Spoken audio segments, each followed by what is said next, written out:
샬롬, 복되고 아름다운 화요일 새벽입니다. 하나님께서 오늘 여러분의 가정과 손길이 미치는 범사에 크신 은혜 베푸시기를 간절히 축복합니다. 오늘 우리 사도신경으로 신앙을 고백합니다.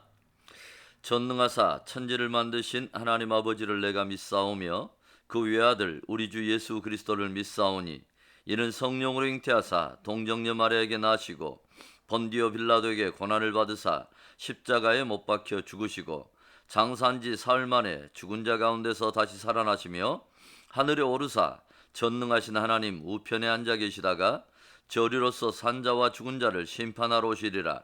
성령을 믿사오며 거룩한 공회와 성도가 서로 교통하는 것과 죄를 사하여 주시는 것과 몸이 다시 사는 것과 영원히 사는 것을 믿사옵나이다. 아멘.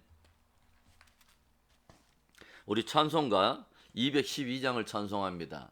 찬송가 212장 겸손히 주를 섬길 때 우리 가사를 묵상해 보면서 우리 찬송합니다. 겸손히 주를 섬길 때 괴로운 일이 많으나 그 주여 내게 힘주사 잘 감당하게 하소서. 인자한 말을 가지고 사람을 감화시키며 갈 길을 잃은 무리를 잘 인도하게 하소서. 그 주의 귀한 인내를 깨달아 알게 하시고 굳건한 믿음 주셔서 늘 승리하게 하소서. 장래의 영광 비추사 소망이 되게 하시고 그 주와 함께 살면서 참 평강 얻게 하소서.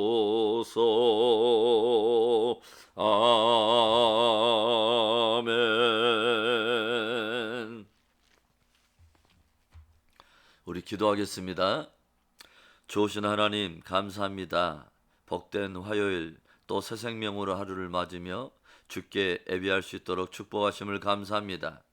오늘도 하나님의 말씀을 밝혀 우리의 영혼을 붙들어 주시고 오 하나님 오늘 하루를 걷더니 승리할 만한 하나님 복된 능력으로 우리를 붙드시옵소서. 모든 시간을 주님께 의지할 때에 주 예수 그리스도의 이름으로 감사하며 기도합니다. 아멘. 우리 하나님의 말씀 보겠습니다. 하나님의 말씀은 예레미야 38장 14절부터 28절의 말씀입니다. 계속되는 예레미야의 말씀 38장 14절부터 28절의 말씀 우리 함께 합독하도록 하겠습니다. 시드기야 왕이 사람을 보내어 선지자 예레미야를 여호와의 성전 셋째 문으로 데려오게 하고 왕이 예레미야에게 이르되 내가 내게 한 가지 일을 물으리니 한마디도 내게 숨기지 말라. 예레미야가 시드기야에게 이르되 내가 이 일을 왕에게 아시게 하여도 왕이 결코 나를 죽이지 아니하리이까. 가령 내가 왕을 권한다 할지라도 왕이 듣지 아니하시리이다. 시드기야 왕이 비밀이 예레미야에게 맹세하여 이르되 우리에게 이 영혼을 지으신 여호와께서 살아계심을 두고 맹세하노니 내가 너를 죽이지도 아니하겠으며 내 생명을 찾는 그 사람들의 손에 넘기지도 아니하리라 하는지라. 예레미야가 시드기야에게 이르되 만군의 하나님이신 이스라엘의 하나님 여호와께서 이와 같이 말씀하시되 내가 만일 바벨론의 왕의 고관들에게 항복하면 내 생명이 살겠고 이 성이 불사름을 당하지 아니하겠고 너와 내 가족이 살려니와 내가 만일 나가서 바벨론의 왕의 고관들에게 항복하지 아니하면 이 성이 갈대아인의 손에 넘어가리니 그들이 이 성을 불사를 것이요 너는 그들의 손을 벗어나지 못하리라 하셨나이다. 시드기야 왕이 예레미야에게 이르되 나는 갈대아인에게 항복한 유다인을 두려워하노라. 염려하건대 갈대아인이 나를 그들의 손에 넘기면 그들이 나를 조롱할까 하노라 하는지라. 예레미야가 이르되 그 무리가 왕을 그들에게 넘기지 아니하리이다. 원하옵나니 내가 왕에게 아뢰는 바 여호와의 목소리에 순종하소서. 그리하면 왕이 복을 받아 생명을 보존하시리이다. 그러나 만일 항복하기를 거절하시면 여호와께서 내게 보이신 말씀대로 되리이다. 보라, 곧 유다 왕국에 남아있는 모든 여자가 바벨론 왕의 고관들에게로 끌려갈 것이요 그 여자들은 내게 말하기를 내 친구들이 너를 꿰어 이기고 내 발이 진흙에 빠짐을 보고 물러갔도다 하리라. 내 아내들과 자녀는 갈대아인에게로 끌려가겠고 너는 그들의 손에서 벗어나지 못하고 바벨론 왕의 손에 잡히리라. 또 내가 이 성읍으로 불사름을 당하게 하리라 하셨나이다. 시드기야가 에레미야에게 이르되 너는 이 말을 어느 사람에게도 알리지 말라. 그리하면 내가 죽지 아니하리라. 만일 고관들이 내가 너와 말하였다 함을 듣고 와서 내게 말하기를 내가 왕에게 말씀한 것을 우리에게 전하라. 우리에게 숨기지 말라. 그리하면 우리가 너를 죽이지 아니하리라. 또 왕이 내게 말씀한 것을 전하라 하거든 그들에게 대답하되 내가 왕 앞에 간구하기를 나를 요나단의 집으로 되돌려 보내지 마소서. 그리하여 거기서 죽지 않게 하옵소서 하였다 하라 하니라. 모든 고관이 예레미야에게 와서 물으매 그가 왕이 명령한 모든 말로 대답하였으므로 일이 탄로되지 아니하였고 그들은 그와 더불어 말하기를 그쳤더라. 예레미야가 예루살렘이 함락되는 날까지 감옥들에 머물렀더라. 아멘. 사람이 어떤 대상을 경배하며 섬기는 마음 깊숙한 곳에는 두려움이라고 하는 감정이 있습니다. 가장 두려워하는 대상이 무엇이냐 또 누구냐 하는 그 문제는 한 사람이 무엇인가를 결정하는 데 있어서 아주 중요한 선택의 동기와 이유가 됩니다. 인생의 길에서 가장 두려워할 대상이 누구인지를 바르게 깨닫고 그를 두려워하는 것은 최고의 지혜일 것입니다. 중세 거대한 가톨릭에 맞서서 종교개혁을 단행했던 개혁자들은 이런 말을 우리들에게 들려줍니다. 오직 하나님만 두려워하라. 그리고 다른 아무것도 결코 두려워하지 말라. 그 축복된 믿음이 우리에게 있기를 축원합니다. 서서히 남유다의 황혼이 저물어가고 있습니다. 이제 바벨론으로부터 최후의 일격이 눈앞에 다가와 있는 그 절박한 때에 오늘 시드기야는 마지막으로 에레미야를 만나게 됩니다. 결국 왕 시드기야가 비참한 최후를 맞게 된 그 이유가 무엇일까요? 첫째로 하나님의 분명한 뜻 앞에 순종하지 않았기 때문입니다. 시드기야 왕이 시대 뜰에 갇혀있는 에레미야를 또다시 불러들였습니다. 그는 에레미야를 성전으로 은밀히 불러들여서 또 다시 하나님께로부터 온 새로운 메시지가 없는가를 물었습니다. 그러나 에레미야로부터 온 하나님의 말씀은 변함이 없었습니다. 내가 만일 바벨론의 왕에게 항복하면 살겠고 이 성이 불사름을 당하지 않고 내 가족들도 살겠지만 만일 항복하지 않는다면 이 성이 갈대아인의 손에 붙여져 불사름을 당하게 되고 너와 내 가족들도 대적의 손에서 결코 벗어나지 못하리라. 시드기야는 예레미야를 하나님의 신실한 선지자로 인정했지만 이미 하나님께로부터 확정된 말씀을 알고서도 오히려 그는 계속해서 하나님의 뜻이 변개되기만을 기다리는 불신과 강파감을 보여주고 있습니다. 그는 귀로는 듣고 있지만 결코 하나님의 뜻 앞에 순종할 마음이 없었던 것입니다. 듣기는 들어도 결코 고치고자 하는 마음이 없다는 거죠. 예수님께서 유다 백성들의 폐허감을 신랄하게 책망했던 이사야의 말을 인용하면서 그 당대 세대 사람들을 꾸짖었던 말씀이 무엇입니까? 마태복음 13장 14절과 15절의 말씀인데요. 이사야의 예언이 그들에게 이루어졌으니 일러스되 너희가 듣기는 들어도 깨닫지 못할 것이요 보기는 봐도 알지 못하리라. 이 백성들의 마음이 완화가여져서 그 귀는 듣기에 둔하고 눈은 감았으니 이는 눈으로 보고 귀로 듣고 마음으로 깨달아 돌이켜 내게 고침을 받을까 두려워함이라 하였느니라. 무슨 말입니까? 아무리 들어도 아무리 보아도 진실로 순종하고자 하는 마음이 없다면 그 들음과 범이 무슨 유익이 있겠느냐 하는 것입니다. 진실로 주께로 듣고 깨닫고 고치고자 하는 마음이 없다면 그 들음과 범이 허탄하고 공허한 일일 뿐이라고 하는 것이죠. 저들은 진실로 주님께로부터 듣고 깨달아 고침을 받게 될 것을 오히려 두려워하고 있다는 것입니다. 그러니까 고치고 순종할 마음이 아예 처음부터 당초에 없다는 것입니다. 그럼에도 불구하고 오히려 나를 위하여 주의 뜻이 오히려 바꾸어지기만을 기대하고 기다리고 있다고 하는 것이죠. 우리들이 하나님의 말씀을 구하고 궁극적으로 그 듣는 이유가 무엇입니까? 하나님께서 우리들에게 당신의 말씀을 들려주시는 궁극적인 이유가 무엇일까요? 바로 순종입니다. 우리는 순종을 위해서 하나님의 말씀을 구해야 되고 순종을 위해서 하나님의 말씀을 드려야 하는 것입니다.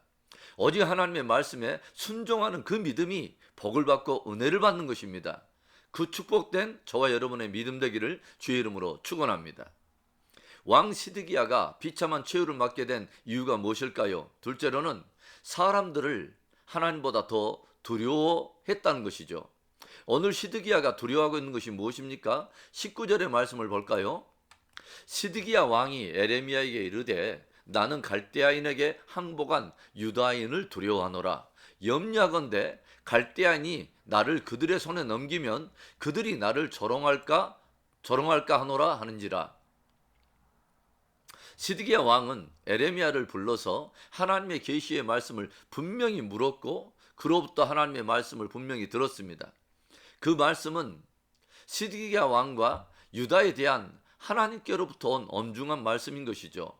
에레미야는 시드기야 왕이 항복을 하게 되면 그와 그의 가족이 생명을 얻게 되며 예루살렘 성이 보존되고 그 백성들이 은혜를 입게 될 것을 들려주면서 그것이 바로 하나님께서 왕에게 그리고 남유다 백성에게 예루살렘 성에 정하신 최후의 은혜의 복음이라고 하는 것을 분명히 들려주었습니다. 그런데 시드기야 왕은 무엇을 두려워하냐면 그 하나님의 말씀을 순종했을 때 따라오는 사람들로부터의 반응입니다. 어제 말씀에서 보면 고관들이 에레미야를 고발하면서 그를 죽여야 한다고 압력을 가해오자 그는 분명히 에레미야가 하나님의 사람이란 것을 인정하면서도 그들을 고관 그 신하들에게 넘겨버리지 않습니까? 에레미야를 신하들에게 넘겨주면서 왕이 했던 말이 무엇입니까? 어제 38장 5절의 말씀에 시드기야 왕이 이르되 보라 그가 너희 손안에 있느니라 왕은 조금도 너희를 거스를 수 없느니라 하는지라. 왕은 조금도 너희를 거스를 수 없느니라. 즉 너희가 하고자 하는 일에 내가 할 수 있는 것이 아무것도 없다는 것입니다. 그러니까 너희 마음대로 하라는 거죠. 최고의 리더십이며 왕이 그 모든 결정권을 오히려 신하들에게 넘겨버린 것입니다. 그런데 지금은 또 다시 그가 누구를 두려워합니까? 만일 내가 갈대아 사람들에게 항복하게 된다면 갈대아 사람들은 나를 잡아다가 갈대아에 이미 항복하여 끌려가 있는 유다 사람들에게 넘길 것이고 그 항복한 유다인들이 나를 심히 조롱하며 능욕할 것이라고 하는 것이죠. 그리고 시드기야는 에레미야에게 자신과 대화 나눈 그 내용에 대해서 신하들에게 알리지 말라고 명령하면서 신하들이 만일 그것에 대해서 묻거들랑 내가 왕에게 나를 제발 요나단의 집으로 되돌려 보내지 마소서 나로 거기에서 죽지 않게 하옵소서라고 부탁했을 뿐이라고 대답하라고 들려줍니다. 바벨론에게 항복하지 말고 끝까지 싸우자고 주장하고 있는 고관들이 자신과 예레미야가 나눈 대화를 아는 것이 두려웠다고 하는 거죠. 그러니까 시드기야 왕은 지금 바벨론에게 항복해야 한다고 하는 사람도 두렵고 바벨론과 끝까지 싸워야 한다고 주장하는 사람들도 두렵고 그 모두가 두려웠다고 하는 거죠. 얼마나 안타깝고 가슴 아픈 일입니까? 에레미야가 그를 위로하며 도전하는 말이 무엇입니까? 20절의 말씀 에레미야가 이르되 그 무리가 왕을 그들에게 넘기지 아니하리이다. 원하옵나니 내가 왕에게 아뢰는 바 여호와의 목소리에 순종하소서. 그리하면 왕이 복을 받아 생명을 보존하시리이다. 오직 주 하나님을 두려워하며 그의 목소리에 순종하소서. 그리하면 왕이 생명을 얻고 복을 받게 될 것입니다. 간절히 호소했습니다. 에레미야는 지금까지 시드기야 그 왕 앞에서 진실로 세상과 사람을 두려워하지 않고 하나님만을 두려워하는 선한 믿음의 본을 보여왔습니다. 권력자들, 거짓 선지자들, 심지어 왕 앞에서조차 동의하지 않고 오직 하나님을 두려워하며 그분의 말씀을 정직히 전하는 모습을 보여왔습니다. 그러나 시드기야에게는 너무도 사람들이 크게 보였다고 하는 것이죠. 마태복음 10장 28절에서 예수님께서 친히 당신을 신뢰하고 따라오는 제자들에게, 성도들에게, 또 사람들에게 친히 도전하시는 말씀이 무엇입니까? 몸은 죽여도 영혼은 능히 죽이지 못하는 자들을 두려워하지 말고 오직 몸과 영혼을 능히 지옥에 멸하시는 자를 두려워하라. 오직 하나님을 두려워하며 그분께 순종하여 생명을 얻고 복을 얻는 그 복된 믿음이 저와 여러분 안에 있기를 주의 이름으로 축원합니다. 왕 시드기야가 비참한 최후를 맞게 된 이유가 무엇일까요? 마지막 세 번째로 최후의 순간까지 진리 앞에서 주저한 것입니다. 최후의 순간까지 진리 앞에서 머뭇거린 것입니다. 유다의 마지막이 점점 가까워지고 있습니다. 바로 그 절박한 때에 시드기야 왕은 마지막으로 하나님의 뜻을 물었고 에레미야로부터 최후의 통첩과도 같은 하나님의 말씀을 분명히 들었습니다. 그러나 그는 그 상황과 또 사람들의 그 압력으로 인해서 최후의 순간까지도 진리 앞에서 머뭇거리다가 마지막 구원의 기회를 저버리는 것을 우리가 보게 되죠. 시드기야는 마지막까지 에레미야의 신변을 보장하려고 최선을 다하는 것을 우리가 봅니다. 그는 무능하고 유약한 사람이었지만 악한 왕은 아니었습니다. 그러나 신앙은 인간적으로 선하고 착한 것이 아닙니다. 오직 하나님을 두려워하며 그분의 말씀에 순종하는 것입니다. 그것이 신앙입니다.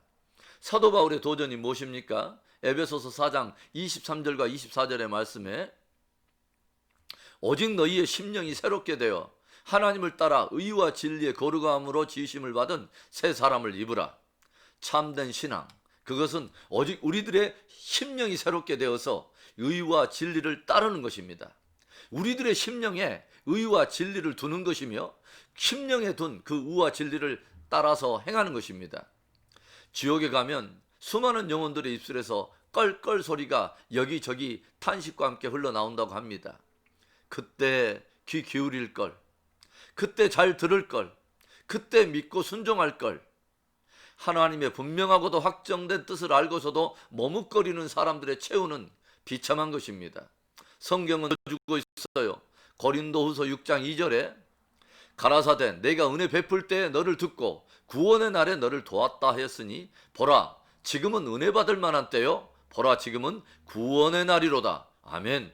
여러분, 신앙은 항상 here and now, 바로 여기에서 바로 지금입니다. 우리가 은혜를 받아야 할 때, 우리가 믿고 순종할 때, 우리가 구원받아야 할 때가 바로 오늘입니다. 주의 말씀이 들릴 때에 진리 앞에서 머뭇거리지 말고 주저하지 말고 겸손히 결단하고 순종하여 복된 은혜를 누리는 저와 여러분 되기를, 저와 여러분의 신앙 되기를 주의 이름으로 다시 한번 축복하며 축원합니다. 우리 오늘의 말씀을 가지고 우리 기도하기를 원합니다. 시드기야 왕 선하고 착했습니다. 그러나 무능하고 유약했습니다. 여러분, 그러나 신앙은 착하고 그냥 선한 것이 아닙니다.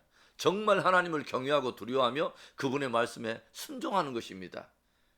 바로 그것이 우리의 참 신앙이며 그 신앙은 바로 오늘의 신앙이어야 합니다. 우리 오늘의 말씀을 붙들고 우리 기도하며 우리 결단하며 우리 나아가겠습니다. 좋으신 하나님 아버지 감사합니다. 남유다가 서서히 하나님 아버지 저물어 가고 하나님 아버지 저 바벨론으로부터의 최후의 일격이 눈앞에 하나님 아버지 다가오고 있는 그 하나님 아버지 저 절박한 때에 하나님 마지막 기회가 주어졌음에도 불구하고 시드기야 왕은 우리 하나님 아버지 진리 앞에서 머뭇거리다가 주저하다가 사람들 두려워하다가 결국은 그 기회를 저버리고 그 기회를 놓쳐버리고 비참한 최후를 맞이하는 것을 바라봅니다. 오 하나님, 행여라도 그런 어리석음과 하나님 아버지 그런 아버지 주여 우둔함이 우리 안에 머물지 않도록 축복하시기를 원합니다. 하나님의 말씀 들려올 때에 오 하나님 아버지 이해되지 않더라도 하나님의 신실하심을 믿고 하나님 아버지 결단하며 순종하고 아버지 저 따라갈 수 있도록 이끌어 주시옵소서. 순종하다가 아버지 주여 순종하다 가보면 우리 하나님이 아버지 주여 순종하는 자를 위해서 예비하신 그 축복과 위대한 변화와 성장과 성숙과 그 축복된 선물이 무엇인가를 경험하게 될 줄로 믿습니다. 오 하나님 아버지, 코로나의 기나긴 시즌 속에 행여라도 하나님 아버지 지쳐가는 영혼들 없습니까? 우리 하나님 붙들어 주시기를 원합니다. 우리 하나님 아버지 진리로 견고하게 아버지 세우시기를 원합니다. 주님이 아버지 주여 손 잡아주시기를 원합니다. 하나님, 특별히 경제의 밤을 지내고 있는 사람들 주님께서 긍휼히 여겨주시고 하나님 돌파의 아버지 주여 은혜를 주시고 하나님이 기이하게 공급하여 주시고 기이한 아버지 손길로 채워주시는 놀라운 은혜도 경험하게 하여 주시고 몸이 아픈 지체들 또 하나님 아버지 또 관계의 밤을 지내는 지체들 우리 하나님 아버지 주님께서 만져주시고 치유해 주시고 회복해 주시고 오 하나님 아버지 다시 한번 화평의 관계로 회복해 주시옵소서.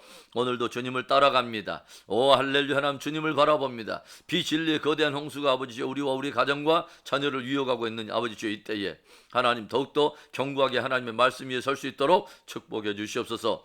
오늘도 하나님 좌로나 우로나 치우치지 않게 하여 주시고 오 하나님 아버지 주여 진리 위에서 담대하게 행하는 우리 모두들 되도록 축복해 주시옵소서. 오늘 이 새벽에 아버지 주여 이 말씀을 듣는 모든 이들에게 아버지 심령의 속사람이 날로 새로워지고 의와 진리의 아버지 거룩함으로 지으심을 새 사람을 견고하게 입고 승리할 수 있도록 축복해 주시옵소서. 역사하실 우리 하나님을 찬송하고 주 예수 그리스도의 이름으로 감사 축복 기도합니다. 아멘. 우리 이 시간에는 주기도문으로 우리 예배를 마칩니다. 하늘에 계신 우리 아버지여, 이름이 거룩히 여김을 받으시오며 나라의 임하옵시며 뜻이 하늘에서 이루어진 것 같이 땅에서도 이루어지이다. 오늘날 우리에게 일용할 양식을 주시옵고 우리가 우리에게 죄진 자를 사하여 준 것 같이 우리 죄를 사하여 주시옵고 우리를 시험에 들게 하지 마시옵고 다만 악에서 구하시옵소서. 대개 나라와 권세와 영광이 아버지께 영원히 있사옵나이다. 아멘. 오늘도 우리가 귀한 말씀으로 우리가 경성함을 받고 경고를 받습니다. 하나님은 하나님이시고 하나님의 진리는 말 그대로 진리입니다. 우리가 하나님의 말씀에 순종하는 것, 그것이 우리의 신앙의 이유입니다. 순종하는 자에게 하나님께서는 축복하시고 은혜를 베푸시고 우리가 순종해야 할 날은 다른 날이 아니라 바로 오늘입니다. 오늘도 하나님을 하나님으로 섬기며 그분의 진리를 따라 붙들고 끝까지 승리하는 복된 하루 되기를 축복합니다. 끝까지 승리하십시다. 아멘.